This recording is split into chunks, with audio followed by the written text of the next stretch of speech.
오늘 우리에게 주시는 하나님의 말씀은 구약 성경 중에 에스겔서 36장 24절에서 28절까지 말씀입니다. 구약 성경 1208면에 있습니다. 에스겔 36장 24절에서 28절까지 이 계시의 말씀을 봉독할 때에 살아계신 하나님의 음성을 들을 수 있기를 바랍니다.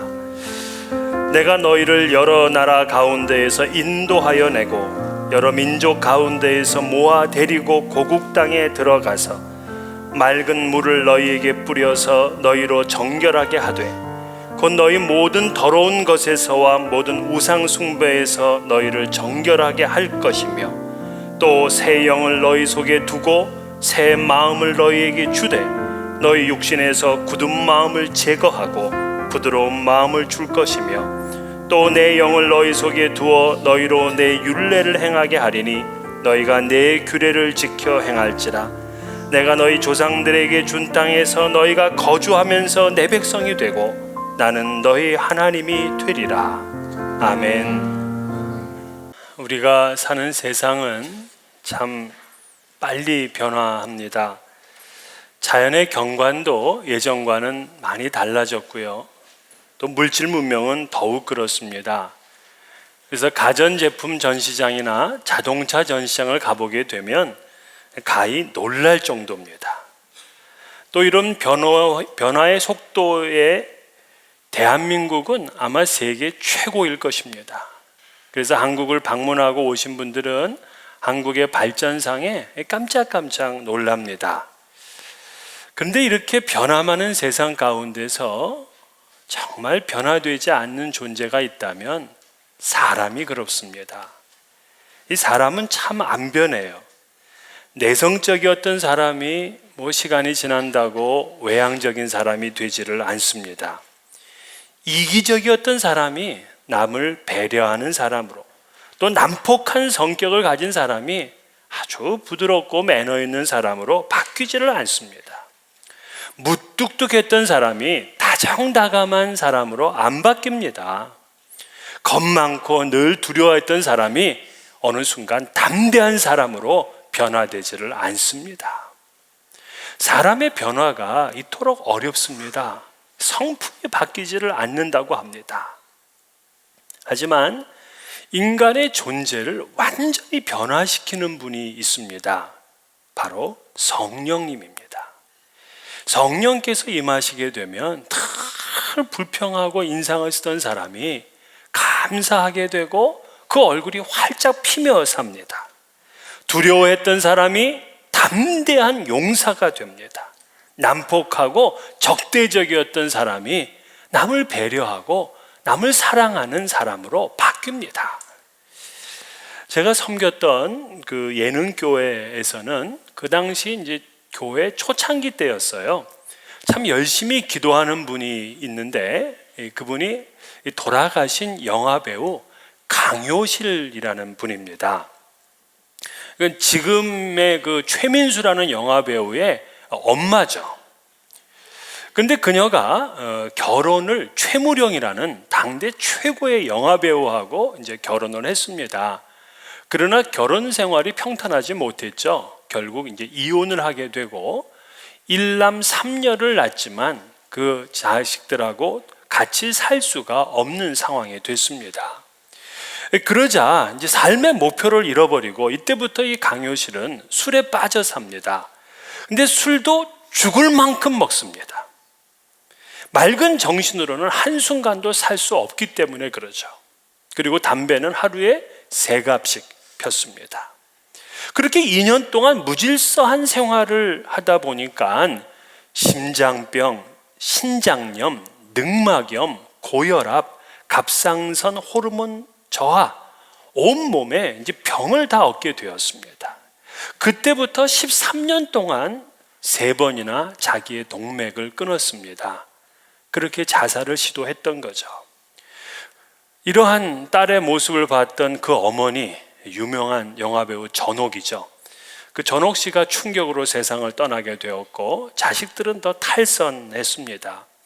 병원비를 감당하느라고 그동안 모았던 모든 재산은 다 날려버리고 그야말로 패가망신한 그런 여인이 됐죠. 근데 그러던 중에 한 점쟁이가 당신 예수 믿지 않으면 나처럼 귀신이 내려서 앞으로 점을 치게 될 것이라, 그렇게 얘기를 해서 이분이 그때부터 교회를 다니기 시작했습니다. 점쟁이도 이게 전도하는 점쟁이가 있어요. 그런데 그 얘기를 듣고는 겁이 나서 교회를 나왔는데 예수에 대해서 전혀 몰랐는데도 이상하게 마음에 평안을 느끼고 위로를 받기를 시작했습니다. 그러면서 예배를 드릴 때마다 그 뜨거운 눈물을 날마다 흘리게 되는 거예요. 지금까지 저주하고 원망만 하며 살았던 이 강효실이 드디어 감사하는 삶을 살기를 시작합니다. 그러다가 어느 날 드라마 연습을 하다가 이분이 이제 실신을 하게 돼요. 그래서 급하게 병원으로 옮겼는데 병원의 의사로부터 충격적인 얘기를 듣습니다. 이제 이 살 날이 얼마 남지 않았다 하는 그런 사형 선고를 받게 돼요. 이걸 알았던 교회가 그때부터 이제 철야 기도를 하기 시작합니다. 이 강효실 씨도 그때 나와서 열심히 또 기도하는데 자기의 병 낫기를 위해서 기도하기보다는 남들을 위한 기도를 많이 했다고 합니다. 그러는 어느 날 갑자기 온몸이 불같이 뜨거워지더니 그동안 아프고 무겁던 몸이 날아갈 듯 가벼움을 느끼게 되었다고 합니다. 그래서 병원에 가보니까 병이 하나도 없는 거예요. 그래서 온몸이 치유되고 병에서 낫는 그런 기적을 체험했습니다. 그러니까 더 기쁨이 생기고 소망이 생기고 또 많은 영적인 깨달음을 갖게 되었습니다. 그러나 한편으로는 그토록 자신이 이렇게 오랫동안 암흑 가운데 지냈는데도 왜 나한테 교회를 가자, 예수를 믿어라 하는 사람이 한 명도 없었는지, 그것을 상당히 이제 안타냈습니다. 자신이 좀 더 일찍 주님을 만났더라면 이러한 고통을 당하지 않았을 뿐더러 그 귀중한 재산과 젊음을 주를 위해서 바쳤을 것이라며 가슴을 쳤습니다. 그때부터 강효실은 전도에 아주 심혈을 기울이게 되고요, 40일 철야 작정 기도를 합니다. 그리고는 많은 은사를 체험했습니다. 그러나 그는 많은 은혜를 받았으면서도 그 마음에 자기 이혼한 남편에 대한 미움, 자식들에 대한 그 서운함과 그 미움을 버리질 못하고 있었어요.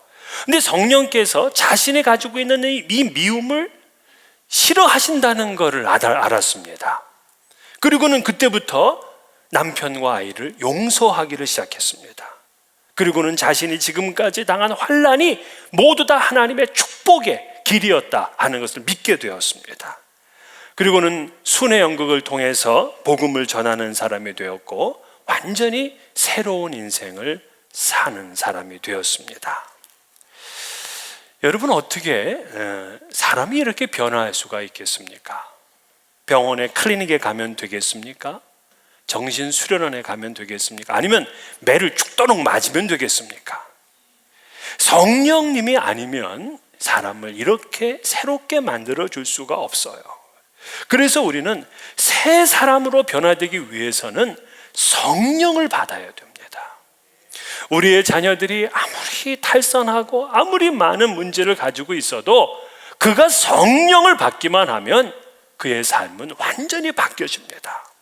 성경은 전부 다 변화된 이야기예요.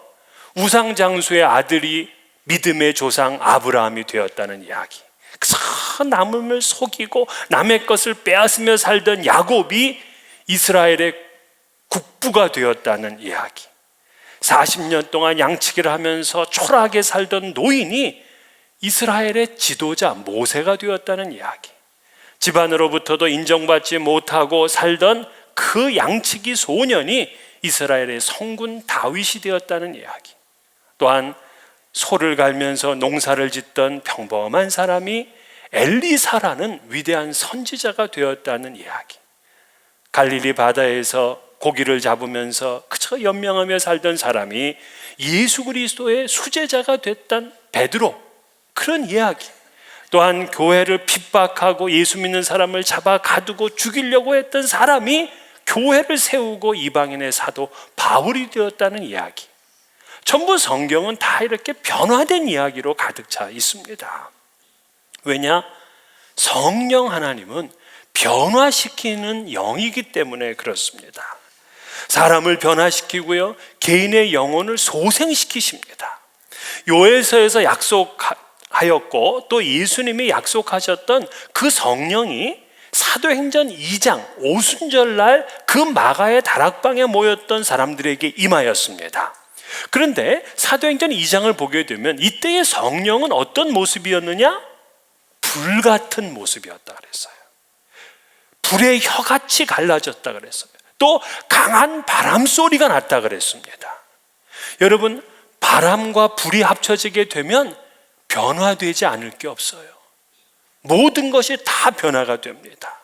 120명의 주의 제자들이 불처럼 뜨거운 열정을 가지게 되었습니다. 성령의 바람을 온 세계에 일으키는 사람이 되었습니다. 그러므로 오늘 이 시간 새롭게 변화되기를 원하시는 사람들은 변화의 영이신 성령님을 반드시 붙드시기를 바랍니다. 그러면 사람을 변화시키시는 성령님의 사역은 구체적으로 어떤 방식인가 하는 것을 우리는 오늘 본문을 통해서 볼 수가 있습니다. 사실 오늘 본문은 바벨론의 포로로 잡혀가 있는 이스라엘을 회복시키시고 변화시키신다 하는 그런 예언의 말씀입니다. 그러니까 이스라엘을 변화시키는 것, 그것이 바로 우리를 변화시키는 것하고 같아요. 첫 번째는 성령님은 어떤 사역을 하시냐면 부르시는 사역을 합니다. 성령의 부르심. 24절을 보게 되면 내가 너희를 여러 나라 가운데서 인도하여 내고, 즉 많은 국가, 많은 민족, 많은 백성들이 있지만 내가 너를 인도해 낸다, 내가 너를 불러낸다 하는 그러한 말씀이죠. 이것이 바로 성령님의 사역이에요. 성령님의 사역이 뭡니까? 방언을 하게 하고 병을 고치는 신유의 은사를 주게 하고, 이런 성령님의 사역은 전부 다 은사적인 사역이에요. 성령님의 가장 주된 사역이 많은 백성들 가운데서 우리의 이름을 불러내십니다. 그래서 이 부르다라는 것을 영어로는 calling이라 그래요. 우리말로는 소명이라 그렇게 부르죠. 그러니까 부르심은 성령 하나님의 은혜입니다. 여러분, 우리의 이름을 부른다는 것은, 많은 사람들 가운데서 내 이름이 불려진다는 것은 하나님의 선택적인 은혜예요. 여러분, 제가 학교를 다닐 때만 해도 이 학기 초가 되면은 선생님이 환경미화를 시킨다고요. 근데 환경미화 시킬 때 애들 이름을 불러요. 뭐 다 같이 하는 게 아닙니다. 선택된 몇 명만 하는 거예요. 일주일 동안 그냥 일하면은 끝나고 선생님이 사주시는 짜장면을 먹어보셨습니까? 선생님이 나를 인정해주고 나를 불러줬다는 것이 얼마나 행복한지 몰라요. 하나님의 부르심은 나를 알고 나를 인정하신다는 의미이기 때문에 하나님의 부르심은 대단히 귀한 겁니다. 여러분, 이사야 선지자가 훗날 이 유다가 바벨론의 포로로 잡혀가게 될 것이고 페르시아의 고레스 왕에 의해서 해방될 것이다, 그런 예언을 이미 이사야 선지자가 오래전에 했습니다. 근데 그 내용이 이사야 45장 4절에 보면 내가 나의 종 야곱, 내가 택한 자 이스라엘을 위하여 내 이름을 불러 너는 나를 알지 못하였을지라도 내게 칭호를 주었노라. 바로 고레스에 대한 예언입니다. 즉 고레스는 하나님을 잘 몰라요. 이방인입니다. 그런데 하나님께서 고레스의 이름을 부르셨어요. 그리고 그에게 칭호를 주었습니다. 어떤 칭호냐? 이사야 44장 28절에 보면 나의 목자라, 이사야 45장 1절에 보면 나의 기름 부음을 받은 자라. 자, 이런 호칭들은 하나님이 가장 보배스럽고 영광스럽게 인정하시는 호칭입니다. 이스라엘 백성도 아닌 바로 이방인 고레스에게 이러한 칭호를 주셨다는 것은 대단히 놀라운 일입니다. 언제 이런 일이 일어났느냐? 하나님께서 그 이름을 부르셨기에. 이게 바로 부르심의 은혜예요. 이것이 바로 소명의 축복입니다. 우리는 이 세상에 얼마나 많은 사람들이 있습니까? 이 많은 사람들 가운데서 나를 불렀다. 여러분, 이것만큼 더 큰 복이 없어요. 여러분, 요번에 파워볼 안 된 거 속상하시죠? 이때 내 이름이 불려졌으면 얼마나 좋겠습니까? 그러나 거기에 불려진 것보다도 성령께서 부르신 것은 그보다 몇백 배, 몇천 배 큰 은혜라는 사실, 축복이라는 사실을 믿으시기를 바랍니다. 하나님이 부르셨기 때문에 그의 생명책에 기록될 수 있는 거예요. 하나님이 부르셨기 때문에 우리의 신분이 바뀌어지게 된 겁니다. 그런데 하나님의 부르심, 저희가 신학교를 다닐 때 소명에는 두 가지가 있다 하고 배웠어요. 첫째는 외적 소명과 내적 소명입니다. 그 외적 소명이라는 건 뭐냐면, 태어나 보니까 예수를 믿는 가족에 태어났어요. 그리고 학교를 가보니까 미션 스쿨이에요. 그래서 자주 이 하나님을 믿을 수 있게끔 내 환경이 만들어져 있는 겁니다. 이게 이제 외적 소명, 그러니까 환경적 소명이라고 할 수 있어요. 이런 외적 소명을 통해서 우리를 부르시죠. 우리를 초청합니다. 근데 이것으로 다가 아니에요. 내적 소명, 즉 하나님께서 나를 부르셨음을 믿고 내가 회개함으로 주님의 부르심에 응답하는 이러한 결심이 있어야 됩니다. 이걸 내적 소명이라 그래요. 그래서 요한복음 1장 12절에 영접하는 자 곧 그 이름을 믿는 자들에게는 하나님의 자녀가 되는 권세를 주셨으니 그랬습니다. 즉 우리가 주님을 영접해야 돼요. 부르심을 받아들여야 됩니다. 그래야 하나님의 자녀가 되는 권세를 얻게 됩니다. 사도 바울이 놀라운 이야기를 했어요. 부르신 사람을, 하나님께서는 예정하신 사람을 부르시고 부르신 사람을 의롭다 하시고 의롭다 하신 사람을 영화롭게 하신다 하고 약속을 하셨어요. 로마서 8장 30절입니다. 또 미리 정하신 그들을 또한 부르시고 부르신 그들을 또한 의롭다 하시고 의롭다 하신 그들을 또한 영화롭게 하셨느니라. 그렇습니다. 부르지 않았다면 우리는 의롭게 될 수가 없어요. 의롭게 되지 않으면 우리가 마지막 날 천국에 가는 영화로운 몸이 되지를 못합니다. 근데 성령께서 나를 하시고 나를 부르셨다는 것은, 이것은 하나님의 놀라운 은혜이며 기적임을 믿으시기를 바랍니다. 두 번째 성령님의 사역이 뭐냐면 중생하게 하십니다. 중생. 그러니까 중생은 거듭남이에요. 모든 것이 다 깨끗하게 씻겨지고 새롭게 태어남입니다. 그래서 25절에 보게 되면 맑은 물을 너에게 뿌려서 너희로 정결하게 하되 곧 너희 모든 더러운 것에서와 모든 우상 숭배에서 너희를 정결하게 할 것이며 그랬어요. 즉 성령의 부르심을 받은 사람은 정결하게 됩니다. 근데 우리가 정결을 어떻게 받느냐 하면 예수 그리스도를 믿고 그 이름을 힘입어서 죄를 회개하게 되면 용서를 받게 됩니다. 깨끗하게 되는 거죠. 그래서 새로운 인생을 삽니다. 이거를 한자어로 중생이라 그런다고요. 근데 여러분, 중생이라는 이 단어가 한자어로 무거울 중자의 날생이에요. 제가 이 한자어를 곰곰이 이렇게 묵상을 했어요. 무거울 중자의 날생, 그러니까 무거운 생이라는 얘기라고요. 무거운 생명. 그러니까 성령의 부르심을 받아야 비로소 삶의 무게가 더해지는 겁니다. 그러나 성령의 부르심이 없이 중생되지 않고서는 그 사람이 많은 돈을 가지고 정말 지식이 높고 많은 명예를 가지고 있더라도 그 삶이 가벼워요. 그 삶의 무게를 더할 수가 없는 것입니다. 그래서 중생을 성경에서는 거듭난다라 그러잖아요. 거듭난다는 것은 두 번 태어나는 것, 새로운 피조물이 된 것을 말합니다. 그래서 성령의 부르심을 받은 사람은요, 더러운 것에서부터 정결하게 되고 새로운 회심을 하게 됩니다. 그래서 우리는 새 사람 거듭나기 위해서는 반드시 회심이라는, 회개라는 그런 단계를 지나가게 돼요. 이 회개라는 단어가 히브리어에는 없어요. 회심이라는 단어가 구약 성경에는 없습니다. 그러면 그 회심이라는 단어를 구약 성경은 어떻게 쓰느냐?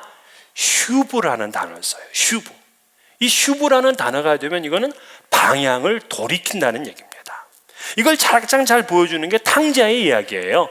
탕자가 자기가 살던 이 돼지 우리간, 거기서 더 이상 살 수 없잖아요. 이렇게 살아서는 안 되잖아요. 그래서 돌이켜 아버지에게로 가는 그 장면, 그것이 바로 방향을 전환하는, 회개를 보여주는 그러한 모습입니다. 그래서 우리도 하나님 앞에 새로운 사람으로 중생하려면 회개를 해야 돼요. 죄에 대해서 애통하는 마음을 가져야 됩니다. 죄를 짓고 사는 내가 미워야 돼요. 그래서 우리가 읽진 않았습니다만 에스겔서 그 뒤에 조금 더 읽어보게 되면 에스겔 30장 31절에 그때에, 그러니까 내 신을 너희 속에 둘 때에 너희가 너희 악한 길과 너희 좋지 못한 행위를 기억하고 너희 모든 죄악과 가증한 일로 말미암아 스스로 밉게 보리라. 성령의 부르심을 받은 사람의 특징은 죄를 지면 자기가 싫어. 죄를 짓는 자기가 미워요. 이 죄가 지겹습니다. 죄를 짓게 되면 내 안에 있는 성령께서 탄식하는 소리를 듣습니다. 그래서 죄를 회개하게 되는 것이고, 회개해야 정결하게 되고 중생하게 되는 거예요.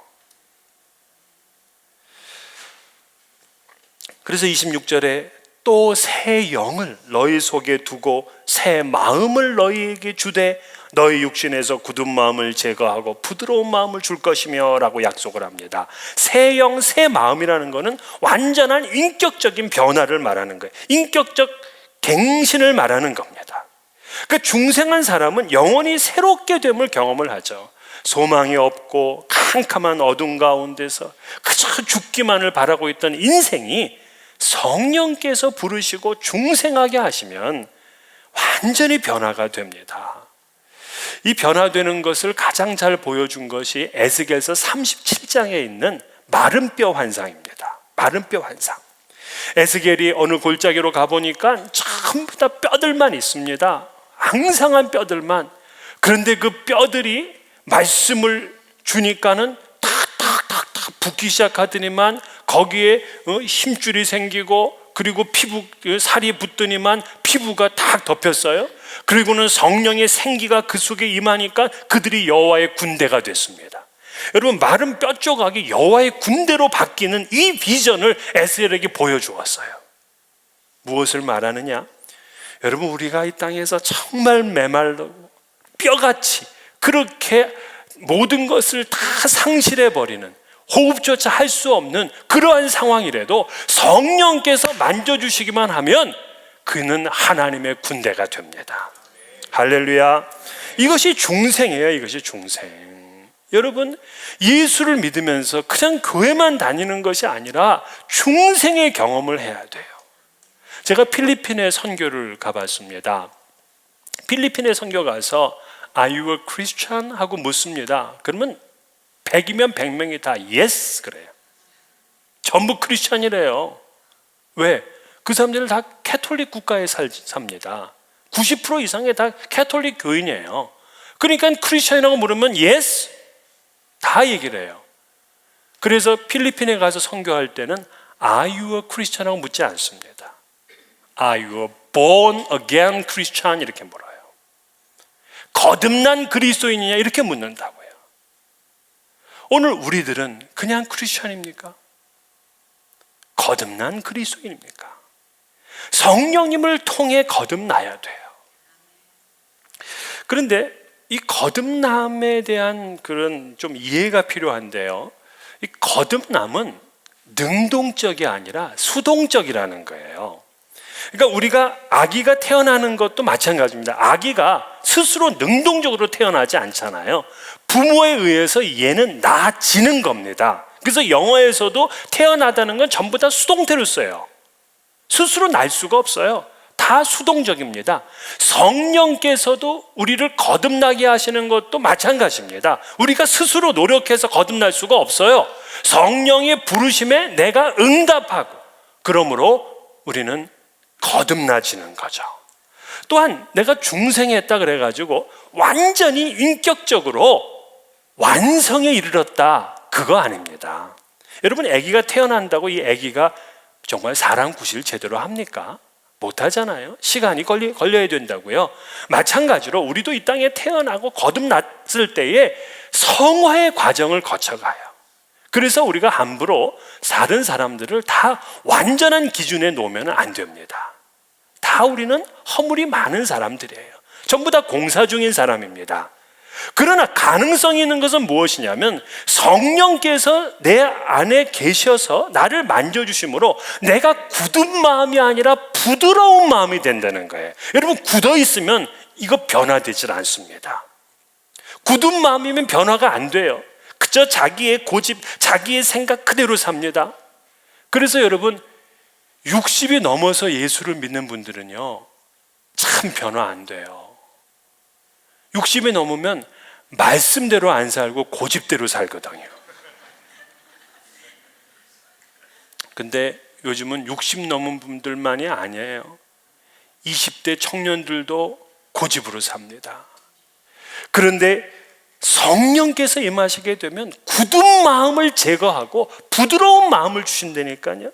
부드러운 마음이기 때문에 그동안 하나님에 대해서 적대시하고 때로는 하나님에 대해서 무관심했던 사람이 하나님의 영으로 충만하게 돼, 하나님의 영광으로 충만하게 됩니다.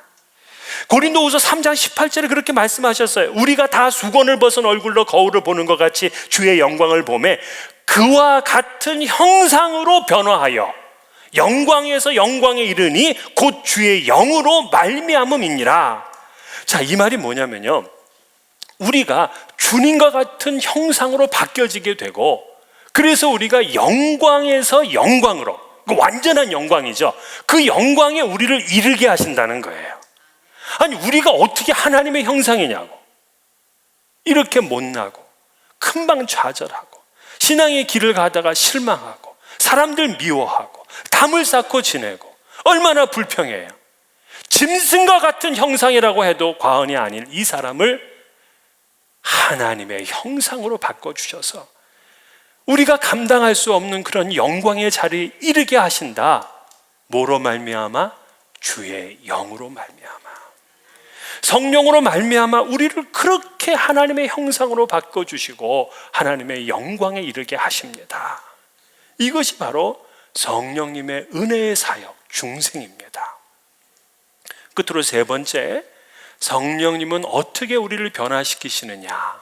그 세 번째가 바로 성령의 내재하심입니다. 즉, 성령의 사역으로 중생을 경험한 사람은요, 한 번으로 끝나는 것이 아니에요. 계속해서 성령께서 그 마음에 내주하십니다. 그래서 우리 안에 내주하시는 그 성령님을 따라 삶을 살게 돼요. 그의 성령의 뜻을 따라 살아야 성령의 열매를 맺게 됩니다. 성령의 사람이 됩니다. 그래서 오늘 27절에 그렇게 말씀하신 거예요. 또 내 영을 너희 속에 두어 너희로 내 율례를 행하게 하리니 너희가 내 규례를 지켜 행할지라. 성령님은 그냥 한 번만 터치하고 지나가시는 분이 아니라 우리와 함께 사시는 분이십니다. 그래서 여러분, 하나님과 함께 사시는 분 보셨습니까? 바로 여러분입니다. 여러분들이 하나님과 함께 사시는 분이에요. 그런데 성령께서 내주하시기 때문에 우리는 그 성령의 뜻을 따라 삶을 사는 굉장히 중요한 숙제가 주어졌어요. 여러분, 회심에는요, 가짜 회심이 있습니다. 일시적인 회심이 있습니다. 마태복음 13장에 보게 되면 그 씨 뿌리는 비유가 나와요. 거기를 보게 되면 길가에 떨어진 씨앗도 있고 또 돌밭에 떨어진 씨앗이 있고 가시떨기밭에 떨어진 씨앗도 있습니다. 이것을 우리가 길가 신앙, 돌밭 신앙, 또 가시떨기 신앙이라고 본다면은 이것들은 전부 다 열매를 못 맺어요. 잠깐 그냥 싹이 나는 것 같지만 뿌리가 약하니까 금방 말라버려. 또 잘 자라는 것 같지만 그 가시의 기운 때문에 금방 이게 죽어버리고 말아요. 이런 신앙들은 전부 다 가짜 신앙입니다. 일시적인 신앙이에요. 처음에는 몰라요. 비슷해요. 싹도 나오고 줄기도 돋지만 뿌리가 약하니까 환난이나 핍박이나 세상의 염려와 재물의 유혹이 있을 때는 그 신앙이 사그러들어 버리고 맙니다. 이 사도 바울의 아주 가까운 동역자, 누가보다도 더 가까운 동역자가 있었어요. 바로 데마입니다. 그런데 디모데후서 4장 10절에 보면 데마는 이 세상을 사랑하여 나를 버리고 데살로니가로 갔고, 처음에는 예수를 참 잘 믿는 사람이었어요. 하나님의 교회를 위해서 열심히 일했던 사람입니다. 그러나 세상을 사랑해서 그 세상을 포기할 수 없기 때문에 중도 탈락해버리고 말았습니다. 일시적인 회심은 있었지만 성령님을 그의 마음에 모시고 그 성령님에게 순종하며 살지 못했기 때문에 결국 그는 영광에 이르지 못했습니다. 그래서 진정한 회심은 성령님께 뿌리를 깊이 내려야 된다고요. 성령의 부르심과 죄의 용서를 통해서 내가 중생한 것을 믿어야 되지만 동시에 성령께서 내 안에 계심도 믿어야 돼요. 그래서 우리의 삶을 하나님께로 전향해야 됩니다. 예수를 믿고 중생을 했는데도 그 사람이 전혀 변화가 일어나지 않는다라고 한다면 그의 중생이 가짜이거나 아니면 그는 성령의 뜻대로 살지 않기 때문에 그렇습니다. 사도 바울은 갈라디아서 5장 16절에 내가 이르노니 너희는 성령을 따라 행하라 그리하면 육체의 욕심을 이루지 아니하리라 그랬어요. 성령을 따라 행하면 육체의 욕심을 잠재우고 삽니다. 그러나 성령을 따라 행하지 않으면 육체의 욕심대로 살아간다고요. 변화의 영이신 성령님을 붙들고 살아야 우리의 인격과 성품과 생활 전반적인 변화가 일어나게 돼 있어요. 물론 우리도 중생했지만 말에도 실수하고 행동에도 실수하고 또 심지어는 큰 죄를 저지를 수도 있습니다. 아브라함도 그랬고요. 다윗도 그랬잖아요. 우리가 완전한 성화에 이르지 못했기 때문에 이것은 불가피한 일이죠. 그러나 성화라는 것은 점점 나아지는 것이지 점점 악화되면 안 돼요. 또 아무런 변화 없이 그대로 가면 안 돼요. 그건 성령의 부르심부터 의심해 봐야 됩니다. 진정으로 회개한 사람은 죄를 짓는다고 하더라도 바로 주님 앞에 무릎을 꿇고 회개하고 다시는 그 일을 하지 않겠다 마음의 결심을 하고 성령의 도우심을 받아야 되죠. 그래서 중생한 사람은 성령님을 모시게 되므로 죄를 미워하고 27절의 말씀처럼 하나님의 말씀을 따라 사는 사람이 됩니다. 그래서 성령이 역사해 주지 않으면 사랑하라 하는 그 말씀에 순종 못해요. 용서하라 하는 그 말씀에 순종 못합니다. 그러나 성령께서 내 안에 계시기 때문에 내 힘이 아니라 성령의 힘으로 까짓것 사랑해 주는 겁니다. 그 까짓것 용서해 주는 겁니다. 희생할 수 없는 것에 자기의 목숨까지 바칠 수 있는 거예요. 선교사님들 보세요. 그분들이 본래부터 희생적인 사람입니까? 지극히 세속적인 사람도 있을 것이고 아주 못된 사람도 있었을 것입니다. 그러나 성령님께서 그 안에 임하시게 되자 복음을 위해 죽겠다고 그 오지로 나가서 선교를 하고 있는 겁니다. 성령님은 변화의 영입니다.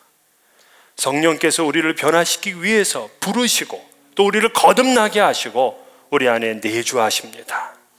그러므로 이 시간 나는 못하지만 성령께서 도와주심을 믿고 믿음으로 하나님의 말씀을 따라 순종하는 삶을 사시기를 바랍니다.